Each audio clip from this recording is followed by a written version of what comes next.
Before we start, don't forget to hit the subscribe button and ring the bell as it greatly helps against the YouTube algorithm.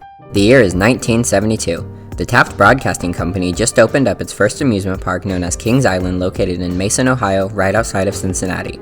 The park housed many classic rides from the Coney Island Amusement Park, which opened in 1867 when apple farmer James Parker purchased approximately 20 acres along the Ohio River in Cincinnati, Ohio.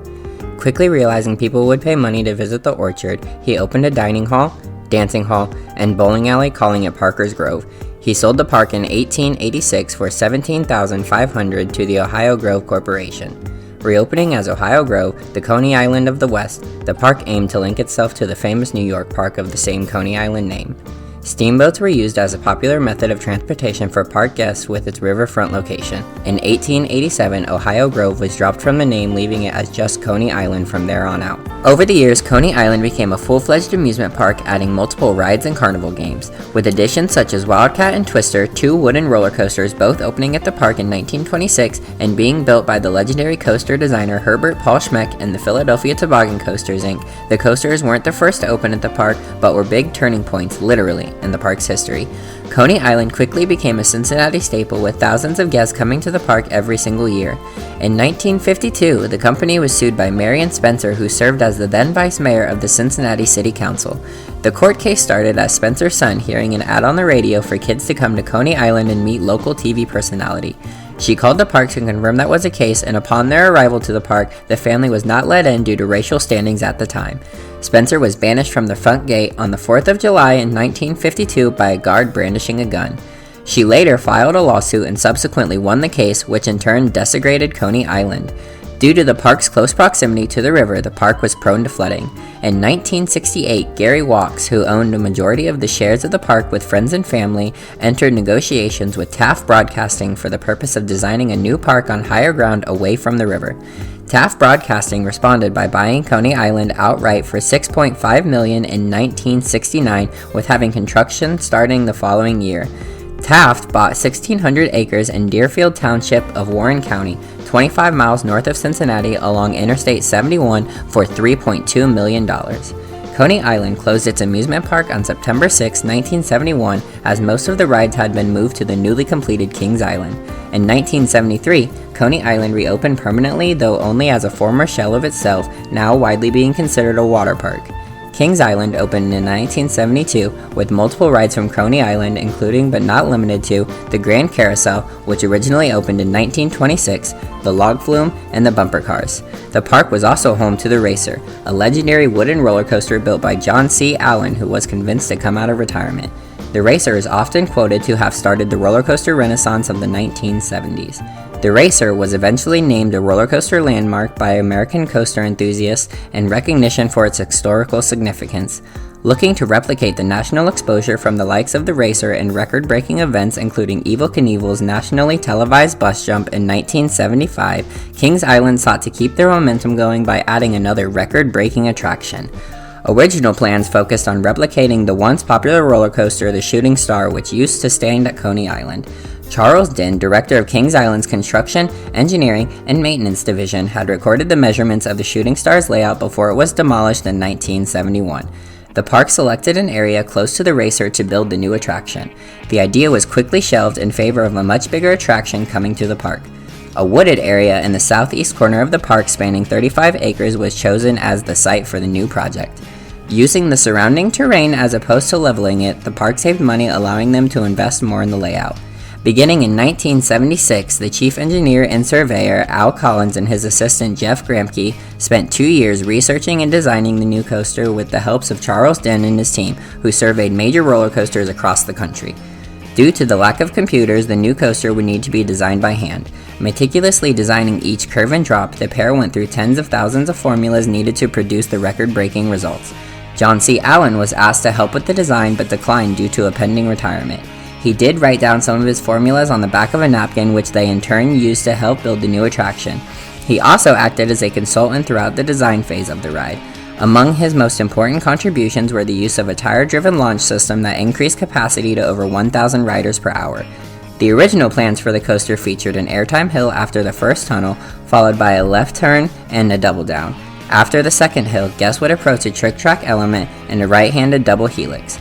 Primary design and construction was handled in-house by Kings Island itself. Part of the design work was subcontracted to Curtis D. Summers Inc., a structural engineering and architecture firm located in Cincinnati. Summers was tasked with designing the underground footings as well as the cable system for the coaster's helix finale. The collaboration between Din and Summers would later lead to the development of the Din Corporation, who went on to build some 11 rough wooden coasters. The initial land work broke ground in May of 1978, with vertical construction starting the following month on June 10th. By March of 1979, 650,000 board feet of lumber, 82,480 bolts, 5,180 washers, 37,500 pounds of nails, and 2,432 square yards of poured concrete, enough to pave a 2-lane highway for several miles, were used to build the coaster. The total cost was $3.2 million, which correlates to over $12.2 million today. The roller coaster would be known as the Beast. On July 10, 1978, Ruth Voss, public relations manager at the time for the park, released its first ever statement announcing plans for the new roller coaster. An early iteration of the Beast had the coaster trains being themed to mine trains with headlamps on the front of each car, which was later scrapped for the flame-colored scheme that we know now, boosting the Beast logo on the front. The logo was designed by national advertising firm Lawler Ballard Little, who would receive an award for the logo a year later from the Advertising Club of New York.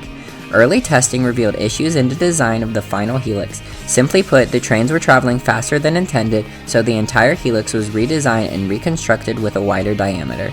The delay caused Kings Island to forego enclosing the final helix, which was done later in that off-season. The turn after the first drop was also reprofiled, allowing for less stress on the track. The construction team would board trains and traverse the course, and wherever the train stalled is where they would make changes. They would have to get out and push the train the rest of the way through the course back to the station to correct the error due to the lack of computer-aided design. Kings Island dares you to come face to face with the Beast. The Beast. 7,400 feet of unrestrained terror. In a 70-mile-per-hour attack on your senses, the Beast throws you screaming through 3 tunnels, takes you higher than any other coaster. Come face to face with the Beast. The Beast. The biggest, baddest, longest, fastest coaster in the world.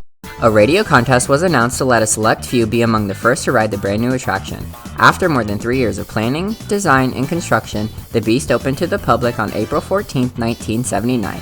Guests enter the Rivertown section of the park. Passing a huge sign of the Beast, guests see signs warning them about the dangers lurking ahead in the woods as they make their way up to the coaster station. As you enter the station platform, you see signs about the Beast being in the woods and to turn back now. Once you board your 36-passenger train, you make a right-handed turn around what used to be a body of water until the debut of Vortex in 1987. Guests travel over a switch track, which allows multiple trains to run on the track at once. A small mine shaft can be seen on the right side as the train starts up the 110-foot tall lift hill. The train then plummets down a 135-foot drop into a 125-foot long tunnel where guests' on-ride picture is taken and can be purchased after the ride. Guests then make a sharp left-handed turn into a 63-foot tall airtime hill with a 72-foot drop at a 32-degree angle. The train then climbs upward, making a right-handed turn into a covered magnetic brake shed. The train then turns left, traveling deeper into the heavily wooded area. Veering left, the train enters a second 269-foot long tunnel with a quarter of the tunnel being underground. As the train picks up speed, it makes a right-handed turn into another harder right-handed turn. After traveling farther down the hill, the train rises up slightly into a set of trim brakes into the second 107-foot tall lift hill. At the top of the lift, the train turns left, dropping down a trimmed 141-foot drop at an 18-degree angle. The train then makes a sharp left-handed turn into the signature double helix with half of it being covered. The train then makes a small dip into the brakes, ending your over 5-minute ride. The coaster debuted as the world's tallest, longest, and fastest. It has ranked as one of the top wooden roller coasters in the world every single year due to its incredible pitch black night rides. Within a few years of the ride's opening, the trains were modified from 5 cars with 4 rows to 6 cars with 3 rows, reducing the trains from 40 passengers to 36. The ride originally featured 3 underground tunnels, with the second and third being later combined into one. In 2019, the trains were restored to the original flame color scheme with the 40th anniversary of the ride.